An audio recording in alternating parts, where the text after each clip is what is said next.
வாங்க கவி ஸ்பெஷல் கிச்சனில் இன்றைக்கி பச்சை பயிறு வச்சு இட்லி சாம்பார் எப்படி செய்யுதுன்னு பார்க்கலாம். நான் பச்சை பயிறு ஒரு கப்பு பயிர் எடுத்துக்கிறேன். இது பயிர் வந்து 200 கிராம் பயிர். இது நான் காலையில் ஊற வச்சேன். இது 8 மணி நேரம் ஊறுனுச்சு. ஊறி இப்போ லைட்டாக முளப்பு வந்திருக்கு பாருங்கள். நான் ஒரு 8 மணி நேரம் ஊற வச்சு ஒரு வெள்ளை காட்டன் துணி ஈர துணியில் பயிர் கட்டி வச்சுருந்தேன். ஒரு 3 மணி நேரம் லைட்டாக முளப்பு வந்திருக்கு. இப்போ பச்சை பயிறு முளப்பு கட்டின பயிரில் தான் நம்ம இட்லி சாம்பார் செய்ய போகிறோம். எப்படி செய்யறதுன்னு பார்க்கலாம். பச்சை பயிறு இட்லி சாம்பார் வைக்க அடுப்பு பற்ற வச்சு ஒரு குக்கர் வச்சுட்டேன். பச்சை பயிறு ஊற வச்ச பச்சை பயிறு போட்டுக்கலாம். இது முழுகிற அளவுக்கு தண்ணி ஊற்றிக்கலாம். தக்காளி ஒரு 3 தக்காளி போடுறேன். 100 கிராம் தக்காளி. இது 4 பச்சை மிளகாய் போடுறோம். சின்ன வெங்காயம் ஒரு 6 பீஸ் போட்டுக்கலாம். இட்லி சாம்பாருக்கு சின்ன வெங்காயம் போட்டால் தான் நல்லாயிருக்கும். சின்ன வெங்காயம் இல்லைன்னா நீங்கள் பெரிய வெங்காயம் கூட போட்டுக்கலாம். ஒரு பீஸு மஞ்சள் பொடி ஒரு 1/2 டீஸ்பூன் போட்டுக்கலாம். சோம்பு ஒரு 1/2 டீஸ்பூன் போட்டுக்கலாம்.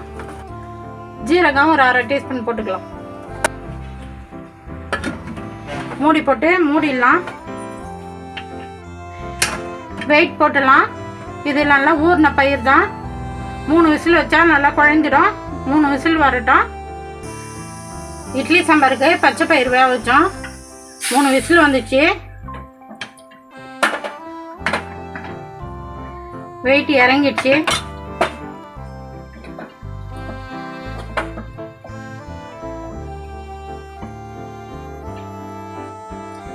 பயிர் நல்லா வெந்துடுச்சு. நல்லா குழகுழன்னு ஆயிடுச்சு பயிர். நம்ம மத்தில் கடைஞ்சிக்கலாம். இட்லி சாம்பார் தாளிக்க குக்கர் இறக்கிட்டோம். நம்ம இறக்கிட்டு வேற ஒரு பாத்திரம் வச்சுக்கிறோம். ஒரு 50 மில்லி சமையல் எண்ணெய் ஊற்றிக்கலாம். கடுகு 1/2 டீஸ்பூன் போட்டுக்கலாம். சோம்பு 1/2 டீஸ்பூன் போட்டுக்கலாம். ஜீரகம் 1/2 டீஸ்பூன் போட்டுக்கலாம். நம்ம ஏற்கனவே 1/2 டீஸ்பூன் வந்து பச்சை பயிரில் போட்டு வேக வச்சோம். இப்போ தாளிக்க போட்டுக்கலாம்.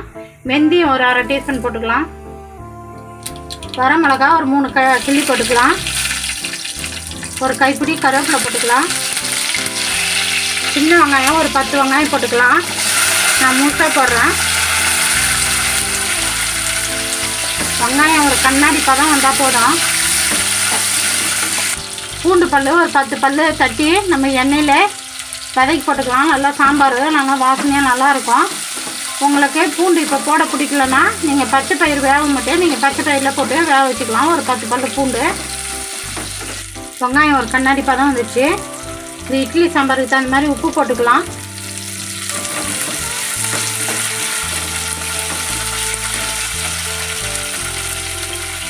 பச்சை பயிறு மத்தில் கடைஞ்சி வச்சோம்.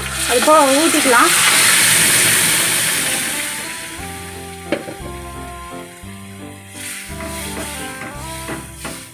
உங்களுக்கு இட்லி சாம்பார் எந்த அளவுக்கு திக்கு தேவையோ அந்த அளவுக்கு நீங்கள் தண்ணி ஊற்றிங்க.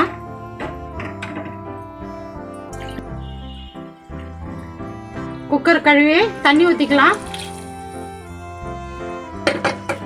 உங்களுக்கு தண்ணி எவ்வளோ தேவையோ நீங்கள் அந்த அளவுக்கு வச்சுக்கலாம். எனக்கு இது போதும். நல்லா கொதிக்கிட்டோம்.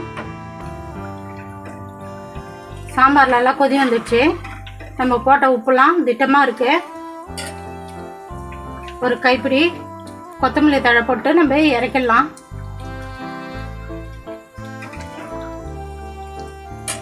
கவி ஸ்பெஷல் கிச்சனில் இன்றைக்கி பச்சை பயிர் வச்சு இட்லி சாம்பார் ரெடி பண்ணோம்.